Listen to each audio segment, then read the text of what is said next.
Kementerian Kesehatan menunjukkan prevalensi obesitas khusus Sulawesi Selatan sekitar 30%. Angka ini lebih tinggi dari prevalensi kasus obesitas secara nasional. Salah satu pemicu meningkatnya kasus obesitas dan juga kelebihan berat badan adalah pola hidup yang buruk termasuk pola makan yang tak sehat. Penanganan kasus obesitas dan juga kelebihan berat badan mulai dilakukan, termasuk mulai munculnya sejumlah klinik khusus obesitas dan juga kelebihan berat badan. Kemudian juga saya ngelihat bahwa belum ada yang menata obesitas di Makassar dari hulu ke hilir.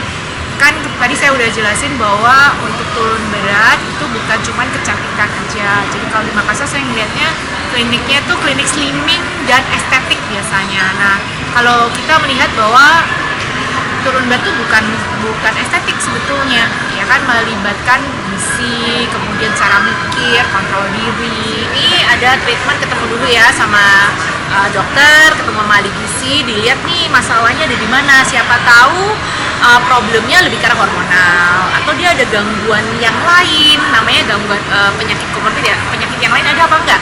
Karena kalau penyakit tertentu maka dia hanya boleh treatment tertentu aja. Setelah itu baru dokternya dilihat apakah butuh treatment